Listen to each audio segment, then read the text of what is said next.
Hey there, I've got the new Galaxy Tab S10 Ultra here. I'm at the launch event for the new S10 series. There's no longer the entry-level S10 model, but there is an S10 Plus. Let's find out what's new about them and what's not so new about them. Okay, those of you who follow Samsung and Android tablets know that Samsung makes arguably the best, most versatile Android tablets, and the S series are Samsung's flagship tablets with prices similar to those of Apple's iPad Pro models.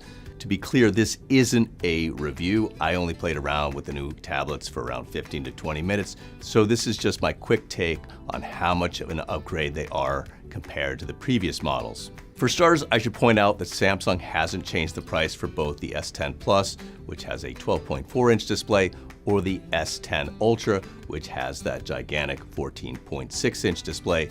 The S10 Plus base model starts at $1,000 and has 12 gigabytes of RAM and 256 gigs of storage, while the S10 Ultra's base model starts at $1,200 with the same configuration. Both retain a micro SD slot for expanding the storage by up to 1.5 terabytes, and both bundle in Samsung's S Pen. One of the big changes this year is that Samsung is no longer offering a smaller 11-inch model that costs a couple of $100 less than the Plus model. It's also moved from Qualcomm Snapdragon processor to a MediaTek Dimensity 9300 Plus processor.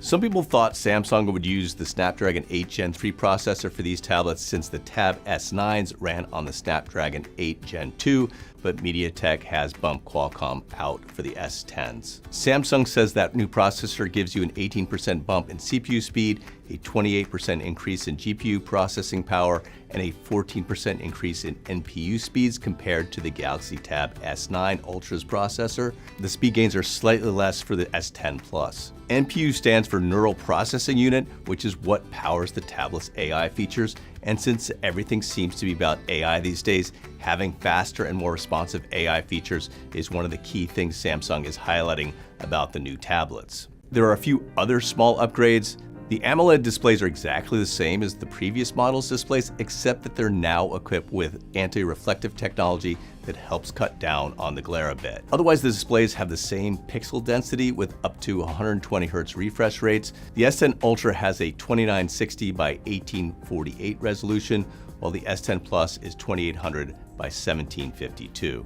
The tablet's quad speaker setup is the same, but Samsung says it's been enhanced with AI-powered dialogue boost, which quote-unquote amplifies voices over unwanted noise to create ultra-clear audio. Like the Tab S9s, the Tab S10s have an IP68 rating, which means they're fully waterproof and dustproof, and Samsung says the back has been upgraded with more durable enhanced armor aluminum.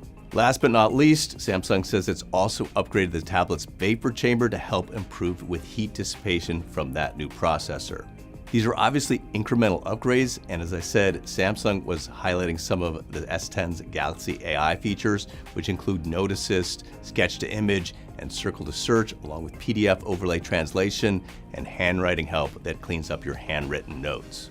I obviously haven't tested the battery life yet, but a Samsung rep told me that the tablets are rated for around 16 hours based on mixed usage, which is good. We'll have to run our own tests to see where they stand compared to the S9s, but it seems like they should have similar battery life even with a more powerful processor. For those of you who already own one of the Tab S9 models, these upgrades probably aren't going to make you run out and buy a Tab S10, but I personally own a Tab S8 Plus, and I'll be looking at what kind of trade-in value Samsung will offer me to upgrade, which is how a lot of people get good deals on the latest Samsung devices. I prefer the smaller S10 Plus. The Ultra is just a little too big for me, but it does stand in well for a laptop replacement or a second display. As always, let me know what you think about the new Galaxy Tab S10s in the comments section and what other upgrades you would have liked to have seen Samsung make. I'm David Carnoy for CNET. Thanks for watching.